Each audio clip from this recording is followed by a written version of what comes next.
Now, I think it's pretty safe to say that the future of the Star Wars universe seems to be quite expansive, not just with their books, novels, comics, and video games, but also, let's not forget about the new Star Wars TV shows, the new Star Wars movies that are currently in development by, of course, Jon, George, and Dave Filoni, in which we have a lot of things on the table for both Legends and the already existing Disney canon material that's going to be combined together to create this new balance of all different types of Star Wars material moving forward. This is Mike Zero. Make sure to subscribe if you're new to the channel for future Star Wars updates. Also, by the way, guys, make sure to drop a thumbs up on this video to support the channel. I thank you all so very much for the kind support. It is greatly appreciated.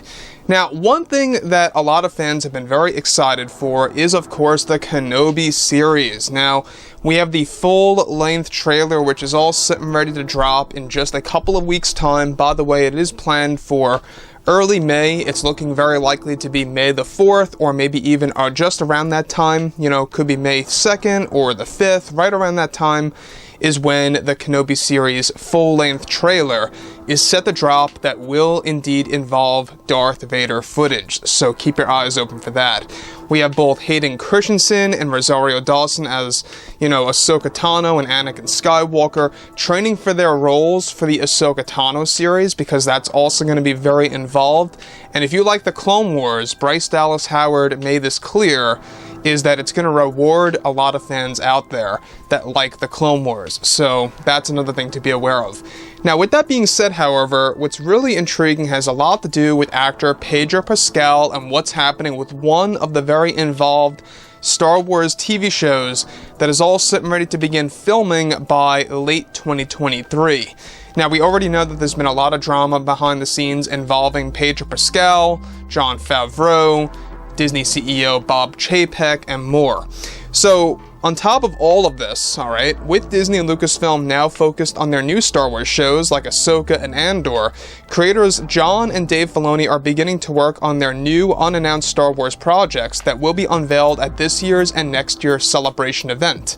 Now, it's described, however, that for a while now, many changes have been happening with actor Pedro Pascal for one of the big projects that will be unveiled in the near future.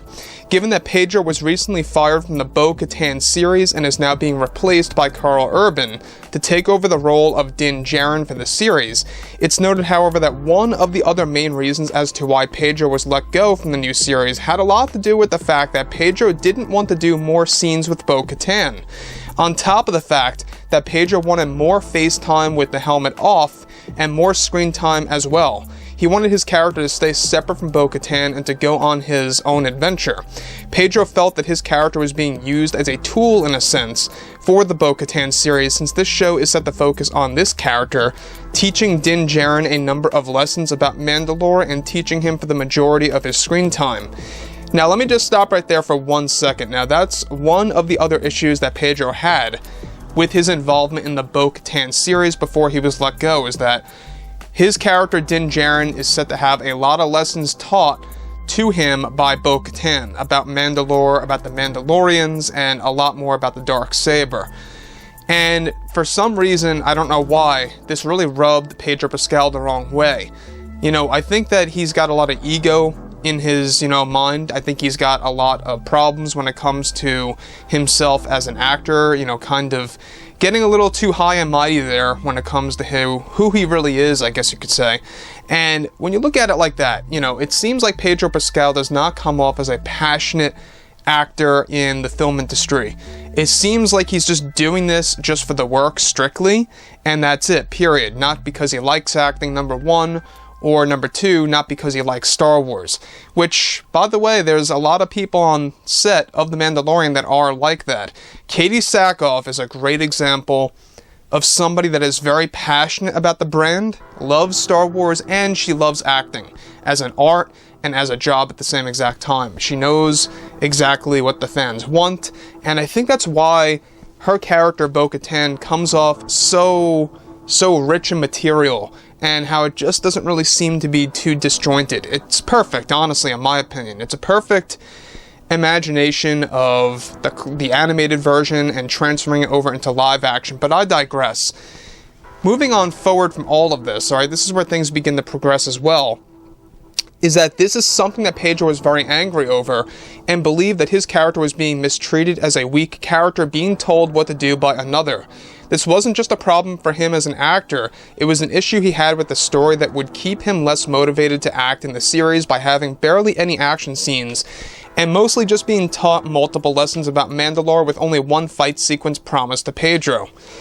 Now, look, I understand to a degree of where he's coming from. I mean, we kind of got that horrible scenario with Luke being taught everything, essentially by the creators, Rian Johnson, feeling like he knew better about the character of Luke and how he would be used in The Last Jedi and such.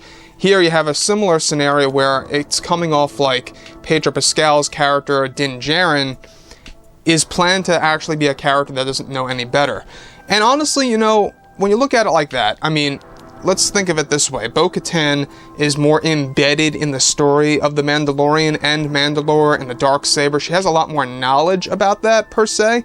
And that's one thing that they want to explore in the Bo-Katan series. It's one of the main reasons as to why they're making it, is because it's going to have a lot to do with the story of Tar Vizsla in the form of flashbacks and what Bo-Katan knows about that. So, moving from this, alright, this is something that Pedro was very angry over, plus he was asking for $200,000 more for the very episode that he was going to be involved in. Disney CEO Bob Chapek did not want to agree to raise his income for the series, and he was only set to be a big cameo in the show to be involved as a form of help on Mandalore with Bo-Katan and new characters at that. Now, moving on from this, alright, also he was annoyed over the fact that Disney was going to be paying him less for one episode in comparison to what he was paid for one episode in The Mandalorian Season 3. This is another thing that Pedro was angry over. However, Karl Urban is now set to portray Din Djarin in the Bo-Katan series and is very excited to begin filming the show by the end of next year. Disney wanted to do a recast using Karl Urban anyways, since this was their original choice to cast for Din Djarin before The Mandalorian ever even released on Disney+. It's something that Disney is very confident with and excited to do for fans. Now Disney is promising to add in more scenes for Karl Urban and to give himself more screen time that was originally planned for Pedro Pascal for the Bo-Katan show that will also focus on Tar Vizsla. So, it's a very interesting development that now Karl Urban as Din Djarin is going to be getting more screen time than Pedro Pascal was originally planned for with the Bo-Katan show. The Bo-Katan show, I gotta be honest, it sounds very, very interesting because it's not just about Bo-Katan. Let's not get confused about that, or let's not get out of focus with that.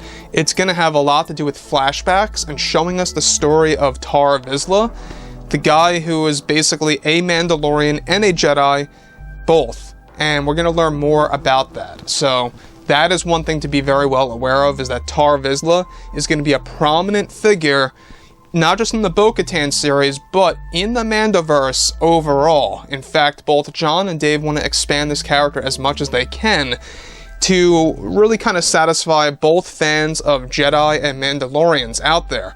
And I think that's a very interesting combination of what they're doing.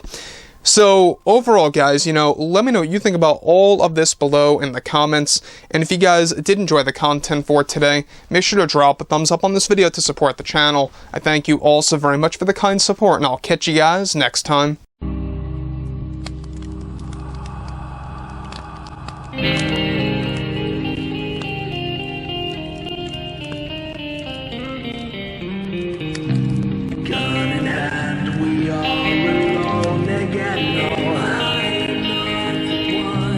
Night to moon, we hear them moans again.